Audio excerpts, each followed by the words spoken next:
We are on the verge of a global transformation. All we need is the right major crisis, and the nations will accept the New World Order. David Rockefeller.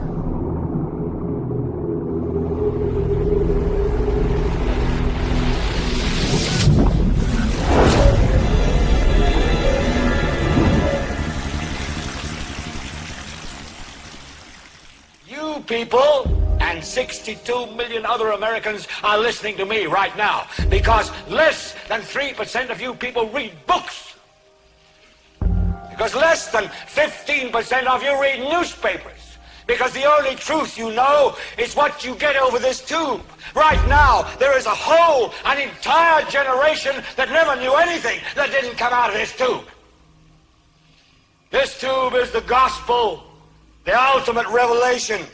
This tube can make or break presidents, popes, prime ministers. This tube is the most awesome goddamn force in the whole godless world. And woe is us if it ever falls into the hands of the wrong people. And when the 12th largest company in the world controls the most awesome goddamn propaganda force in the whole godless world, who knows what shit will be peddled for truth on this network. So you listen to me. Listen to me. Television is not the truth. Television is a goddamn amusement park. Television is a circus, a carnival, a traveling troupe of acrobats, storytellers, dancers, singers, jugglers, sideshow freaks, lion tamers, and football players. We're in the boredom-killing business. So if you want the truth, go to God. Go to your gurus. Go to yourselves, because that's the only place you're ever going to find any real truth. But man, you're never going to get any truth from us. We'll tell you anything you want to hear. We lie like hell. We'll tell you that Kojak always gets the killer and that nobody ever gets cancer in Archie Bunker's house. And no matter how much trouble the hero is in, don't worry, just look at your watch. At the end of the hour, he's going to win. We'll tell you any shit you want to hear. We deal in illusions, man. None of it is true. But you people sit there day after day, night after night, all ages, colors, creeds. We're all you know. You're beginning to believe the illusions we're spinning here. You're beginning to think that the tube is reality and that your own lives are unreal. You do whatever the tube tells you. You dress like the tube. You eat like the tube. You raise your children like the tube. You even think like the tube. This is mass madness, you maniacs. In God's name, you people are the real thing. We are the illusion. So turn off your television sets. Turn them off now. Turn them off right now. Turn them off and leave them off. Turn them off right in the middle of the sentence I'm speaking to you now. Turn them off.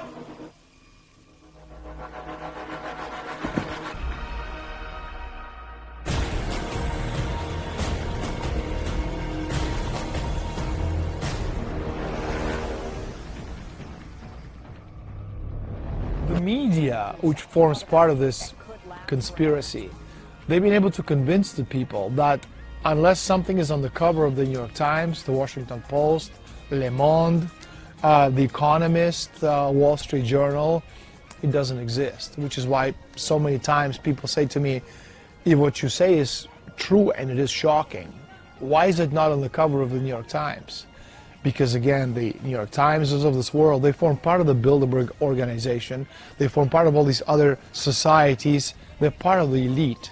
Their job is not to tell the truth, but to sell a particular vision of reality which the elitists need to move their agenda forward.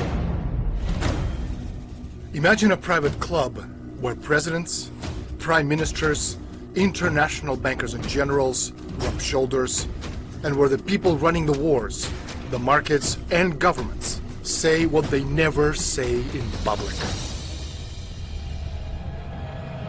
Every year Bilderberg has a gathering.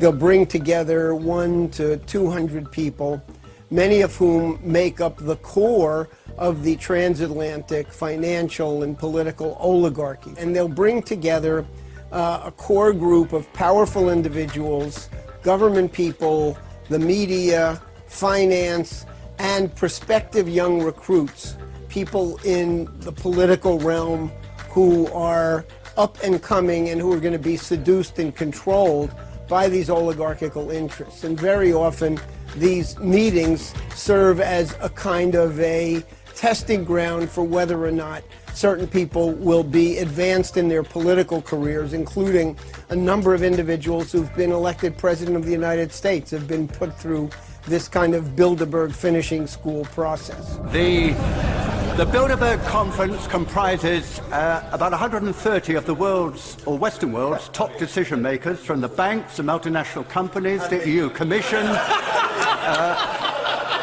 I'm coming to the politicians, also from WTO, IMF, World Bank, and of course, leading politicians from the US, Canada, Eurozone, and the UK.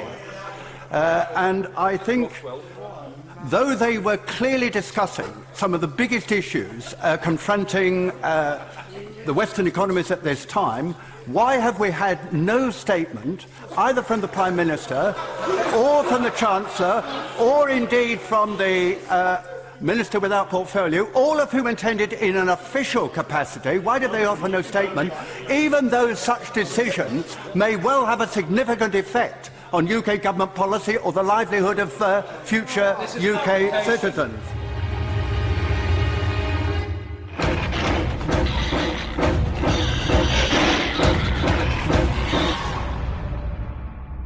Well, what this is actually is part of what's called globalization. You had in the 60s and then continuing in an expanding form in the 70s and 80s a rash of mergers which corporations merged, agricultural corporations merged, the financial institutions merged, and you had a general takeover of the world economy by these huge mega firms. The corporate banking mergers tended to control the corporate industrial mergers and the agricultural mergers. So you had basically a world run by this financial, these massive financial institutions. You know, if you kind of go back in history, 6,000 years or so, and you look at who controlled society 6,000 years ago in ancient Egypt, this weren't the pharaohs. They were the high priests, who basically gave us knowledge one little droplet at a time, just enough knowledge for us to survive and get by as we do today, just enough for us to get by day to day to day to day with what meager salaries we earn. Now, so on the one hand, what you had back then, you had the high priests giving us this, droplets of knowledge. But on the other hand, in the last 6,000 years, especially now, with technological revolution, with information revolution, information technology, people have computers and have access to internet, and suddenly all this information, which for thousands of years, which was only available to secret societies and very private organizations who passed it on from generation to generation in very small, tightly knit groups behind the scenes, underground, grandfather to father, father to son, son to grandson, grandson, to great-grandson, etc. Today, 99% of that information is available through Google. And anybody sitting in the middle of an Amazon rainforest, with computer, a laptop, an internet connection, almost has the same access to the information which the secret societies have tried to protect or hide from us for thousands of years. So the dilemma for them is, what do we do? Because we must have the upper hand. So on the one hand, what you're seeing right now is they're destroying the world's economy on purpose, because again, progress and development is directly proportional to population density. So if you have technology, you have more. If you don't have technology, if you can destroy technology on purpose, if you can go to zero growth, deindustrialization, demand destruction, is going to get a point in the development of society where you're not going to have enough technology to support this rapid population growth, and the base of population is going to collapse. What is being planned as you and I are on the air tonight, and what has been coming together into that old term, the perfect storm, is literally brewing right over our heads. Looks to me like there's going to have to be a dramatic drop in population. That's exactly what the devil wants. It is and includes military maneuvers in the United States, military actions that are forthcoming, and that will be so deep and so penetrating that the United States will never be the same. And somebody mentioned, well, why would they want to reduce the human population when that means less money for them? Most people have no idea. They're not after money. They have all the money they need. They're after power. The Bilderberger runs it, or the Trilateral, or the CFR, or Bohemian Grove, or whatever it is. All of those are power centers that jostle each other and coexist. But what they amount to is an oligarchy. The mentality of oligarchy always depends on the idea that there's an elite and a mass. And there can't be anything in between. There's really no room for a middle class in oligarchy. So the elite has to justify itself based on what? Why should they rule? Are they smarter? Are they more efficient? Are they better? They're probably none of those things. They're probably inferior in many ways. So they've got to find other ways to justify what is an irrational principle of domination. So oligarchs generally find ways to argue that the mass of people are inferior, that their lives are not worth living, and indeed that they're closer to animals than they are to the elite. Whenever you have an oligarchical elite, they're always going to try to portray the masses as ignorant beasts, inferior, and that's what we see. If you're not familiar with the Georgia Guidestones, here's a couple of diagrams of it. Basically, it's the Illuminati's 10 Commandments. It's literally 10 Commandments carved in stone into granite slabs, these 20-foot-tall slabs, in 8 different languages that basically call for a massive world human population reduction, of global government, a global court, and call human beings a cancer on the earth. And so basically this is a monument to the Illuminati's population reduction agenda. They see the masses of humans as being a bunch of useless eaters, using up the Earth's resources that they're going to need to live forever as gods on planet Earth. Ebola virus fears obviously adding fuel to this fire. But here we have a satanic monument calling for the death of 95% of the world's population, reducing people down to 500 million people.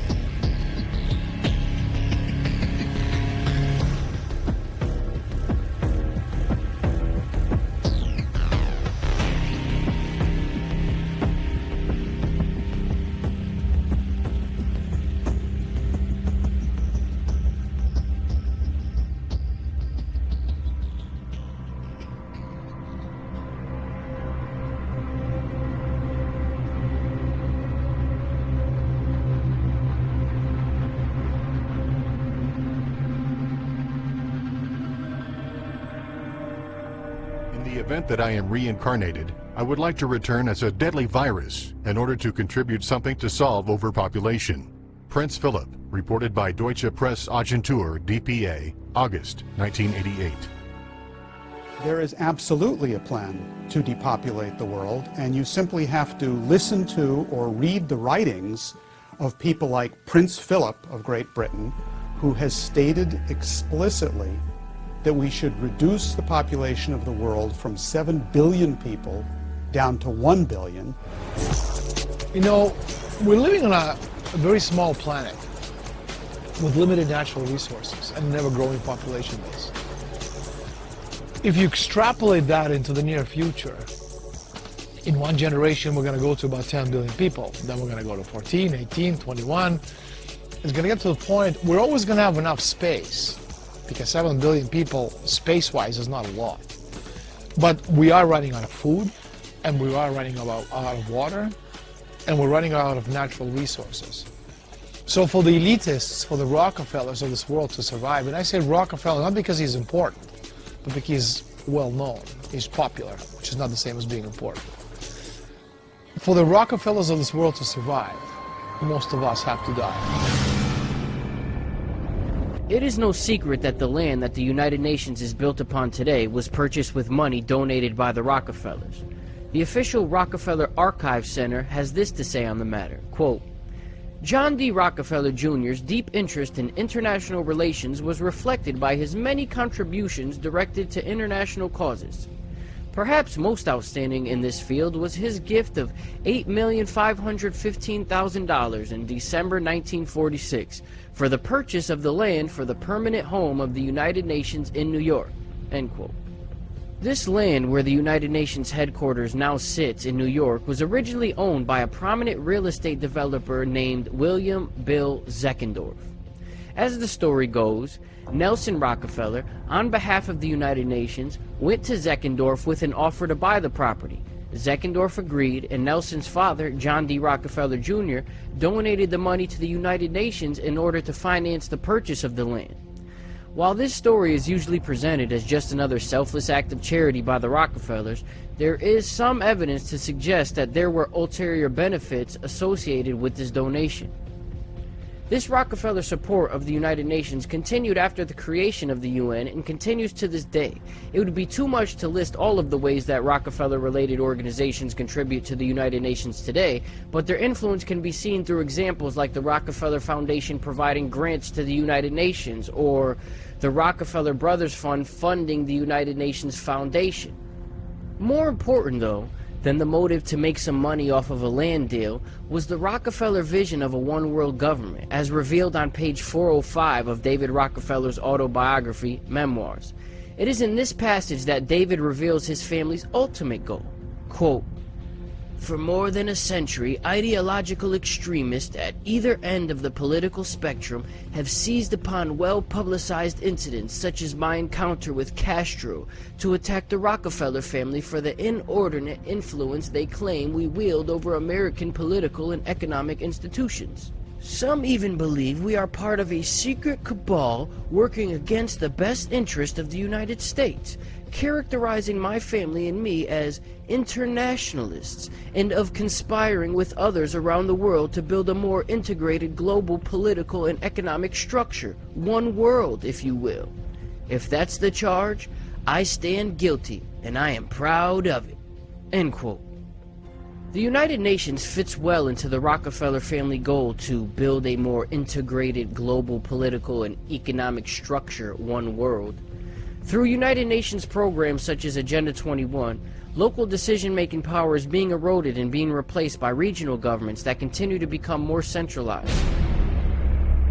Whatever the price of the Chinese Revolution, it has obviously succeeded not only in producing more efficient and dedicated administration, but also in fostering high morale and community of purpose. The social experiment in China under Chairman Mao's leadership is one of the most important and successful in history. David Rockefeller, New York Times, August 10, 1973. There will be, in the next generation or so, a pharmacological method of making people love their servitude and producing dictatorship without tears, so to speak, producing a kind of painless concentration camp for entire societies, so that people will in fact have their liberties taken away from them, but will rather enjoy it because they will be distracted from any desire to rebel by propaganda or brainwashing enhanced by pharmacological methods. And this seems to be the final revolution. If you're going to control any population for any length of time, you must have some measure of consent. It's exceedingly difficult to see how pure terrorism can function indefinitely. It can function for a fairly long time, but I think sooner or later you'll have to bring in an element of persuasion, an element of getting people to consent to what is happening to them. It seems to me that the nature of the ultimate revolution with which we are now faced is precisely this, that we are in process of developing a whole series of techniques which will enable the controlling oligarchy who have always existed and presumably will always exist to get people to love their servitude. Aldous Huxley. And here I would like briefly to compare the parable of Brave New World with another parable which was put forth more recently in George Orwell's book 1984. I'm inclined to think that the scientific dictatorships of the future, and I think there are going to be scientific dictatorships in many parts of the world, will be probably a good deal nearer to the Brave New World pattern than to the 1984 pattern. They will be a good deal nearer, not because of any humanitarian qualms in the scientific dictators, but simply because the Brave New World pattern is probably a good deal more efficient than the other. But if you can get people to consent to the state of affairs in which they are living, the state of servitude, the state of being, well, it seems to me that the nature of the ultimate revolution with which we are now faced is precisely this, that we are in process of developing a whole series of techniques which will enable the controlling oligarchy, who have always existed and presumably always will exist, to get people actually to love their servitude. People can be made to enjoy a state of affairs which, by any decent standard, they ought not to enjoy.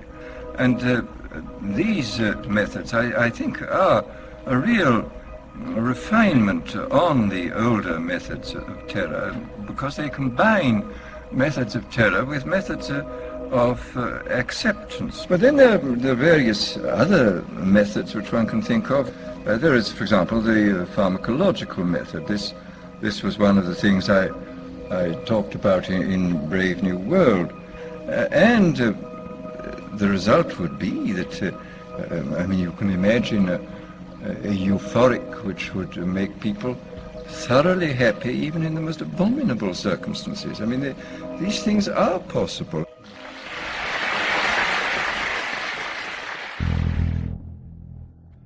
Gradually, by selective breeding, the congenital differences between rulers and ruled will increase until they become almost different species. A revolt of the plebs would become as unthinkable as an organized insurrection of sheep against the practice of eating mutton. Bertrand Russell. What it shows, again, is the anti-human fanaticism, the genocidal fury of the Anglo-American ruling elite, that they hate people and they're determined to exterminate people, and that's what they're into. And if you want to live with a ruling class like that, it's going to be nasty, brutish, and short. Diet, injections, and injunctions will combine from a very early age to produce the sort of character and the sort of beliefs that the authorities consider desirable, and any serious criticism of the powers that be will become psychologically impossible.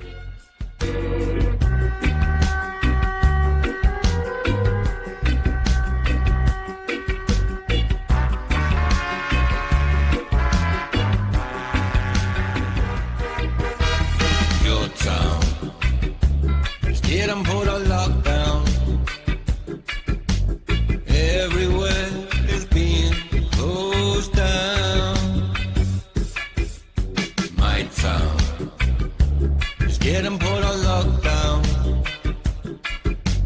Can't go out no more. Sheep infecting in the eyes now.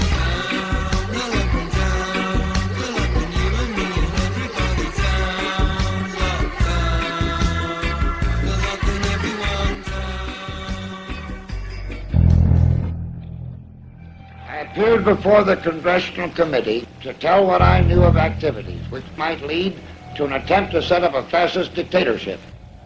The potential for the disastrous rise of misplaced power exists and will persist. They are the elitists. They feel they should run the world for their own selfish interests. Now we can see a new world coming into view. A world in which there is the very real prospect of a new world order.